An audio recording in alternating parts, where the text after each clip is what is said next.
नमस्कार, आप देख रहे हैं द पब्लिक वर्ल्ड। मैं हूं सुभाष चौधरी और खास खबर लेकर हाजिर हूं।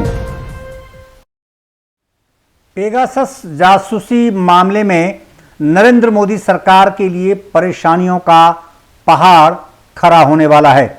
जी हां, सुप्रीम कोर्ट में चल रही इस मामले की सुनवाई में आज एक बेहद महत्वपूर्ण फैसला सामने आया है।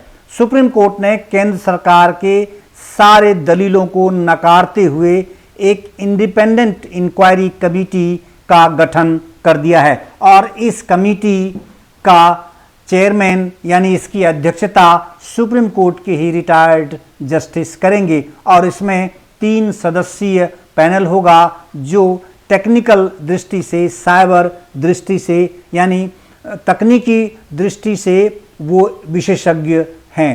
पेगासस जासूसी मामले में नरेंद्र मोदी सरकार के लिए वास्तव में अब समस्या खड़ी होने की आशंका प्रबल हो गई है। केंद्र सरकार की दलील सुप्रीम कोर्ट में नहीं टिक पाई। फोन टैपिंग या हैकिंग के मामले की जांच सरकारी पैनल से करवाने की दलील को भी सुप्रीम कोर्ट ने खारिज कर दिया। अब कोर्ट ने 3 सदस्यों वाली समिति गठित की है। इसकी अध्यक्षता सुप्रीम कोर्ट के रिटायर्ड जज जस्टिस आर.बी. रविंद्रन करेंगी। पेगासस जासूसी मामले की जांच करवाने की याचिकाओं पर सुप्रीम कोर्ट ने आज अपना फैसला सुना दिया है और यह बेहद अहम साबित हो सकता है। अदालत ने जांच के लिए एक्सपर्ट कमेटी का गठन किया है जो सुप्रीम कोर्ट के रिटायर्ड जस्टिस आर.बी. रविंद्रन की अध्यक्षता में काम करेगी। इस कमेटी से कहा गया है कि पेगासस से जुड़े आरोपों की तेजी से जांच कर रिपोर्ट सौंपे।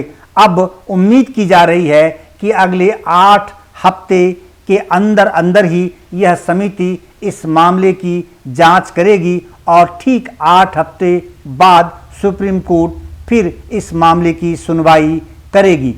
सरकारी पैनल बनाने की मांग सुप्रीम कोर्ट ने खारिज कर दी। सुप्रीम कोर्ट ने उस अर्जी को खारिज कर दिया है जिसमें सरकार ने अपना एक्सपर्ट पैनल बनाने की मांग की थी। कोर्ट ने कहा है कि सरकार द्वारा राष्ट्रीय सुरक्षा की सिर्फ बात करने से अदालत मूक दर्शक बनी नहीं रह सकती है। माना यह जा रहा है कि सुप्रीम कोर्ट ने निजता के अधिकार को भंग होने का या उसका अतिक्रमण होने के मामले को बेहद सख्ती से लिया है। राष्ट्रीय सुरक्षा का मुद्दा उठाने पर सरकार को हर बार छूट नहीं दी जा सकती, ऐसा सुप्रीम कोर्ट का कहना था। अदालत ने यह कमेंट इसलिए किया क्योंकि केंद्र सरकार ने राष्ट्रीय सुरक्षा का हवाला देकर एफिडेविट में अधिक डिटेल देने से इनकार कर दिया था। सुप्रीम कोर्ट ने कहा कि बारंबार हर मामले में सरकार राष्ट्रीय सुरक्षा का तर्क देकर और अपने हाथ खींचना चाहती है जिससे कि सुप्रीम कोर्ट सहमत नहीं है। अदालत ने कहा कि सरकार स्थिति अगर साफ करती, ईमानदारी से स्थिति साफ करती तो कोर्ट का बोझ हल्का होता। कोर्ट ने यह भी कहा है कि देश के हर नागरिक की निजता की रक्षा होनी चाहिए। इस मामले में केंद्र ने जो समिति एफिडेविट दिया है वह साफ नहीं है और पर्याप्त नहीं हो सकता। कोर्ट ने कहा कि हमने सरकार को डिटेल देने का पर्याप्त मौका दिया, लेकिन बार बार कहने के बावजूद उन्होंने एफिडेविट में स्थिति स्पष्ट नहीं की। अब तक क्या क्या कार्रवाई की गई है, अगर वे स्पष्ट कर देते तो कोर्ट का बोझ हल्का हो जाता।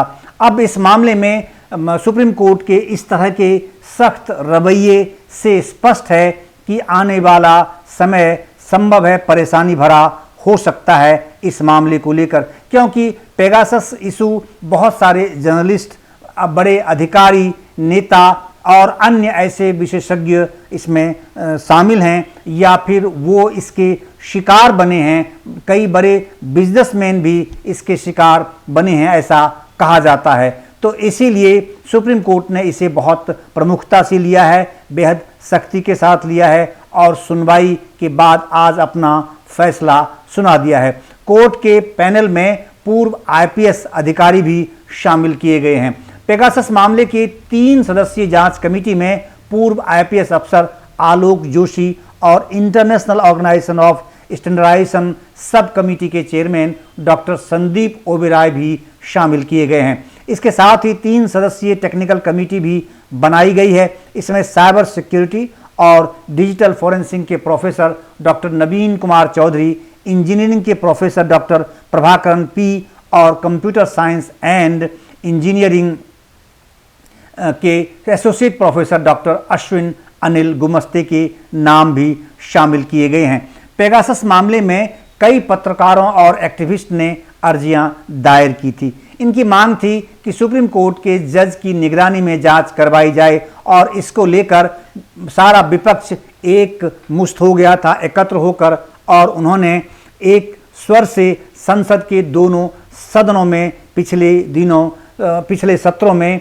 लगातार ये मांग की थी कि इसकी जांच संयुक्त सदस्यीय समिति से कराई जाए, यानी ज्वाइंट पार्लियामेंट्री कमेटी से कराई जाए। लेकिन नरेंद्र मोदी सरकार ने इस मांग को नकार दिया और उन्होंने ये साफ शब्दों में कहा था, उनकी ओर से इससे संबंधित जो आईटी मिनिस्टर हैं उनकी ओर से लगातार ये कहा गया था कि इस तरह की कोई बात नहीं है, किसी की टेलीफोन जांच नहीं की गई है। उन्होंने स्पष्ट किया था कि पेगासस को इस तरह की कोई ऐसा ठेका या कोई ऐसी अनुमति नहीं दी गई है। लगातार वो इस बात पर अड़े रहे और विपक्ष भी संसद में अड़े रहे।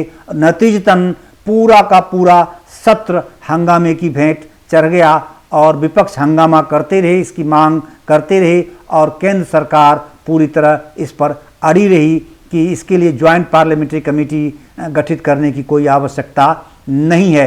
पिटिशनर्स ने यह भी कहा था कि मिलिट्री ग्रेड के स्पाईवेयर से जासूसी करना निजता के अधिकार का उल्लंघन है और जो लोग इसके शिकार हुए हैं या फिर जो सिविल सोसाइटी इस देश की इस मुद्दे को लेकर बेहद आंदोलित थी, अंदर से बहुत तीव्र प्रतिक्रिया आ रही थी, उनके पास संसद में जब इस मांग को केंद्र सरकार ने नहीं माना तो फिर उनके पास अदालत में जाने के अलावा कोई विकल्प नहीं बचा था। ऐसे में लोगों ने सुप्रीम कोर्ट का रुख किया और कई रिट याचिकाएं वहां दायर की गई थी। पत्रकारों, डॉक्टर्स, वकील, एक्टिविस्ट, मंत्रियों और विपक्षी दलों के नेताओं के फोन हैक करना बोलने की आज़ादी के अधिकार से समझौता करना है, ऐसा रिट याचिका दायर करने वालों का कहना था और उन्होंने अपनी याचिका सुप्रीम कोर्ट में दायर की और उनसे इस मामले की इंडिपेंडेंट इंक्वायरी सुप्रीम कोर्ट के निर्देशन में कराने की गुहार लगाई थी। इस मामले में सुप्रीम कोर्ट का जो कमेंट था वो बहुत अहम कमेंट था। आखिर उन्होंने सुनवाई के दौरान और आज के फैसले सुनाने के दौरान उन्होंने किस प्रकार के कमेंट्स किए, क्या क्या उन्होंने कहा, वो मैं आपको बताता हूं। सुप्रीम कोर्ट ने कहा कि इस मामले में कमेटी बनाने का काम पहाड़ जैसा था। सुप्रीम कोर्ट ने कहा कि हमने यह रिटायर्ड जज के विवेक पर छोड़ दिया था कि ऐसे एक्सपर्ट की मदद लें जो साइबर प्राइवेसी के विशेषज्ञ हों। सुप्रीम कोर्ट ने सुनवाई के दौरान अपने कमेंट में यह भी कहा कि निजता के अधिकार और बोलने की आज़ादी प्रभावित हो रही है, इसकी जांच होनी ही चाहिए। ऐसे आरोपों से सभी नागरिक प्रभावित होते हैं। सुप्रीम कोर्ट ने यह भी कहा कि प्राइवेसी सिर्फ पत्रकारों और पॉलिटिशियंस का मुद्दा नहीं बल्कि हर व्यक्ति के अधिकार की बात है। सभी फैसले संविधान के मुताबिक होने चाहिए। सुप्रीम कोर्ट ने यह भी कहा कि दूसरे देशों द्वारा लगाए गए आरोपों और विदेशी पार्टियों के शामिल होने को गंभीरता से लिया गया है। सुप्रीम कोर्ट ने यह भी कहा कि हो सकता है, यानी उन्होंने आशंका जताई कि कोई विदेशी अथॉरिटी, एजेंसी या प्राइवेट संस्था देश के नागरिकों को सर्विलांस पर डालने में शामिल रही हो। सुप्रीम कोर्ट ने यह भी कहा कि आरोप है कि केंद्र या राज्य सरकारें नागरिकों के अधिकारों का उल्लंघन करना चाहती है। कुल मिलाकर इस प्रकार के कमेंट्स आने से और इस प्रकार के कमेंट्स का विश्लेषण करने से यह स्पष्ट हो रहा है कि सुप्रीम कोर्ट को भी इस पूरे मामले में आशंका और इस तरह की कोई ऐसी खामी दिखती है, कुछ ऐसी आशंका अवश्य है कि जिसके कारण से एक जन सामान्य की निजता का अधिकार या उसकी जो प्राइवेसी है वो इसमें भंग हुई लगती है, ऐसी आशंका है। अब आपको हम बता दें कि पेगासस विवाद है क्या। वास्तव में इतना बड़ा ये मसला क्यों बन गया? खोजी पत्रकारों के अंतर्राष्ट्रीय ग्रुप का दावा है कि इजरायली कंपनी NSO के जासूसी सॉफ्टवेयर पेगासस से 10 देशों में 50,000 लोगों की जासूसी हुई है। उस कंपनी ने जो जर्नलिस्ट का एक ग्रुप है वो अलग अलग देशों में अलग अलग संस्थानों में वो काम करते हैं, लेकिन इस प्रकार के इन्वेस्टिगेटिव जर्नलिज्म के लिए वो आपस में एक दूसरे को कोरिलेट करते हैं और कोऑर्डिनेट करते हैं, क्योंकि जब इंटरनेशनल लेवल पर कोई इस प्रकार की घटनाएं होती हैं और कई देशों के लोग या सरकारें या फिर एजेंसियां इसमें शामिल होती हैं, तो जाहिर है अलग अलग देशों के पत्रकारों को दूसरे देशों में उस प्रकार के तथ्यों को खंगालने की दृष्टि से उन्हें वहाँ के पत्रकारों की मदद की आवश्यकता महसूस होती है। तो ऐसे में जो एक इंटरनेशनल ग्रुप क्रिएट किया गया है जिसमें भारत के भी कई बड़े कुछ ऐसे नामी गिरामी अखबारों, अंग्रेजी अखबारों के या हिंदी अखबारों के जर्नलिस्ट हैं जो इंटरनेशनल जर्नलिस्टिक ग्रुप से जुड़े हुए हैं और दूसरे अन्य देशों के भी हैं। तो उन ग्रुप का दावा है कि इजरायली कंपनी NSO के जासूसी सॉफ्टवेयर पेगासस से 10 देशों में 50,000 लोगों की जासूसी हुई है।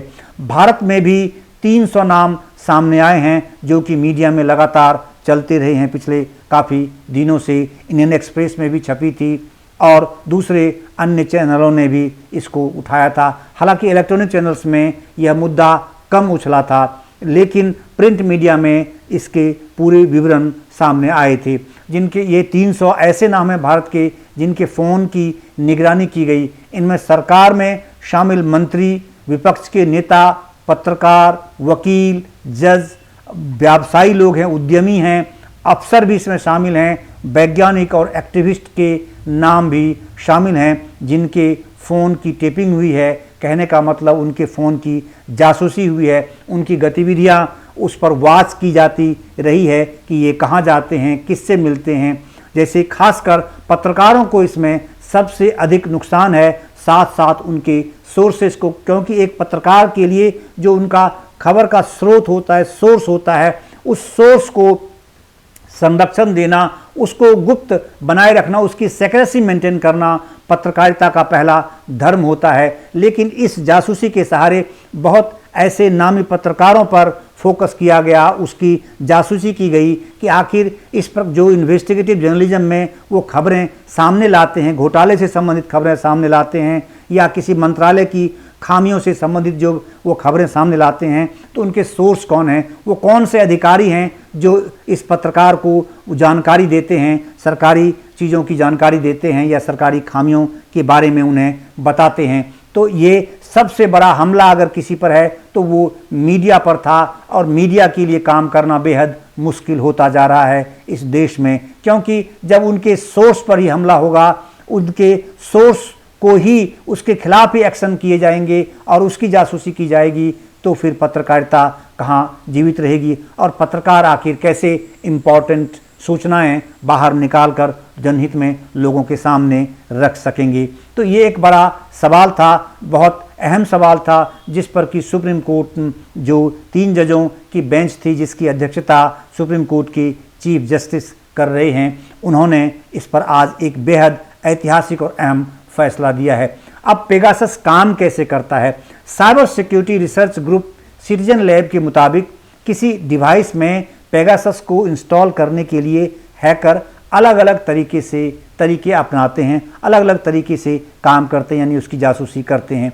एक तरीका तो यह है कि टारगेट डिवाइस पर मैसेज के जरिए एक एक्सप्लॉइट लिंक भेजी जाती है, यानी आपके फ़ोन पर एक मैसेज, एक लिंक भेजी जाएगी।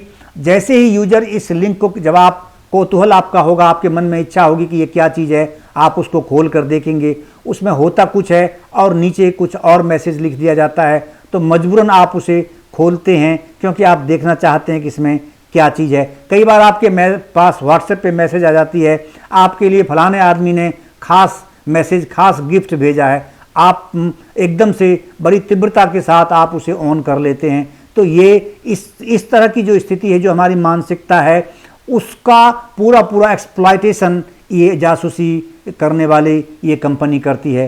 तो इसी तरह जैसे ही यूजर लिंक आप क्लिक करते हैं, पेगासस अपने आप फ़ोन में इंस्टॉल हो जाता है और जिसकी जानकारी आपको नहीं हो पाती है। ये इनडायरेक्ट ये सॉफ्टवेयर काम करता है और उसके बाद फिर आपके फ़ोन एक तरह से हैक हो गए। आप जो कुछ भी कर रहे हैं, जो बातचीत कर रहे हैं, आप जिस किसी से भी इंटरेक्शन कर रहे हैं, आप चाहे व्हाट्सएप के माध्यम से, किसी और माध्यम से, या फिर कहीं आप जा रहे हैं, किसी से आप मिल रहे हैं, किसी से फ़ोन पे आप बातचीत कर रहे हैं, सारी जानकारी वो जासूसी करने वाली company minute to minute, second to second आपको मॉनिटर करती रहेगी, आपकी जानकारी उसे मिलती रहती है। तो 2019 में जब व्हाट्सएप के जरिए डिवाइसेस में पेगासस इंस्टॉल किया गया था, तब हैकर्स ने अलग तरीका अपनाया था। उस समय हैकर्स ने व्हाट्सएप के वीडियो कॉल फीचर में एक कमी यानी एक बग का फ़ायदा उठाया था कि अगर उसमें कोई एक बग जिसे टेक्निकल ये शब्द है, सॉफ्टवेयर का दुनिया की का ये शब्द है कि एक बग दिया जाता है और उसका फ़ायदा उन्होंने उठाया। हैकर्स ने फर्जी व्हाट्सएप अकाउंट के जरिए टारगेट अपना फर्जी व्हाट्सएप अकाउंट रखता है, उसके जरिए जिस फ़ोन को टारगेट करना है, जिस आदमी को टारगेट करना है, जिसकी जासूसी करनी है, उसके फ़ोन पर ये एक वो बग यानी ये एक कॉल भेज वीडियो कॉल भेज के करते हैं। इसी दौरान एक कोड के जरिए पेगासस को फ़ोन में इंस्टॉल कर दिया गया था और उसके बाद फिर उसकी जासूसी होने लगी थी। तो इस तरीके से भारत के लिए भी एक बड़ा मुद्दा बना हुआ है काफ़ी समय से, क्योंकि संसद में भी उठा और इसी कारण से संसद के सत्र, दोनों सदनों के सत्र पिछली बार हंगामे की भेंट चढ़ गए और अब अदालत में मामला गया। अंततः लोगों को अदालत से उम्मीद थी और उस उम्मीद पर आज अदालत ने पूरी तरह से एक बेहद अहम फैसला दिया है। हालांकि इस समिति का, इस जांच का, ये मुद्दा जांच का है, गहन जांच का है और जांच से आगे क्या निकलने वाला है ये तो समय बताएगा। लेकिन अभी तक लोगों की आशंका इसमें प्रबल है कि इसमें जासूसी की गई है और बहुत सारे ऐसे इम्पोर्टेंट लोगों पर, यानी कहा यह जा रहा है कि जिनसे केंद्र की सरकार को, वर्तमान भारतीय जनता पार्टी या एनडीए सरकार को खतरा महसूस होता है, उन लोगों पर ये शिकंजा कसने की दृष्टि से जासूसी कराई गई, इस प्रकार के कथित तौर पर आरोप लगाए गए हैं, लगाए जा रहे हैं। और इसी के मद्देनज़र जिन जिन लोगों के इसमें नाम शामिल थे कि उनकी जासूसी की गई है, उनकी हैकिंग की गई है, तो उनमें से संबंधित कुछ लोगों ने याचिकाएं सुप्रीम कोर्ट में दायर की, कुछ वकील भी थे जिन्होंने दायर की थी और विपक्ष तो इस मुद्दे को बहुत मजबूती के साथ उठा ही रहा था। तो उस पर बहरहाल सुप्रीम कोर्ट ने इस पर सुनवाई की और आगे के फैसले के लिए आज का दिन उन्होंने मुकर्रर किया था। अंततः आज वह एक अहम फैसला आ गया और अब इसकी 3 सदस्यीय समिति अगले 8 हफ्तों में इसकी जांच करेगी और इसकी रिपोर्ट सुप्रीम कोर्ट के सामने प्रस्तुत करेगी। उसके बाद फिर सुप्रीम कोर्ट का फैसला आएगा कि अब उनको निर्णय लेना होगा कि आखिर इसमें क्या सही और क्या गलत है, किस हद तक लोगों की प्राइवेसी भंग हुई है, लोगों की निजता का जो अधिकार है उसका अतिक्रमण हुआ है और वो किस लेवल पर हुआ है। क्या केंद्र सरकार की इसमें कोई भूमिका थी? क्या केंद्र सरकार की किसी ऐसी केंद्रीय एजेंसी की इसमें भूमिका थी? क्या केंद्र सरकार ने इसमें कोई अनुमति दी थी या फिर विदेशी एजेंसीज की इसमें सीधी भूमिका थी? उन्होंने कोई इस तरह का अतिक्रमण किया हमारे देश में और यहाँ की जासूसी करके किसी दूसरे देश के किसी सरकारों के साथ उसे साझा किया? तो ये बहुत सारे अहम सवाल इस मामले में हैं जिसका जवाब इस समिति को ढूंढना होगा। और वो कौन से तरीके थे? क्या केवल ये 300 नाम जो सूची जारी हुई है मीडिया में, क्या यही 300 नाम केवल इसके शिकार हुए हैं या इसके अलावा भी और भी कई ऐसे नाम हैं, हो सकते हैं? क्या ऐसे नाम भी, दूसरे नाम भी हैं, दूसरे लोग भी हैं जो इसके शिकार हुए हैं? तो ये सवाल भी उनके सामने होगा। बहरहाल ये एक यक्ष प्रश्न है इस समिति के लिए कि इसका जो वास्तविकता जो इसकी है उसको निकाल करके सुप्रीम कोर्ट के सामने रख देना और अंततः ये चीज़ें और इन चीज़ों से देश को भी जानकारी मिले कि देश भी जानना चाहता है कि वास्तव में पेगासस मुद्दा क्या है और पेगासस के बहाने इस देश में हुआ क्या है। क्या वाकई लोगों की जासूसी कराई गई है, उसकी फ़ोन टेपिंग कराई गई है या फिर उसके मूवमेंट पर नज़र रखी गई है? तो बहरहाल ये इस पेशकश में आज इतना ही और देखते रहिए द पब्लिक वर्ल्ड। हमारे चैनल द पब्लिक वर्ल्ड को सब्सक्राइब करना न भूलें और आप हमारे चैनल से लगातार जुड़े रहें। हम फिर एक वीडियो लेकर आएंगे जो बेहद इन्फॉर्मेटिव होगी और तथ्यात्मक भी होगी, सेंसिटाइज करने वाली बिल्कुल नहीं होगी, बल्कि जो वास्तविकता है उसको हम अपनी वीडियो के सहारे आपके लिए आपके समक्ष रखना चाहते हैं। मुझे उम्मीद है कि आपको यह पसंद आएगा। आपका बहुत बहुत धन्यवाद, बहुत बहुत धन्यवाद।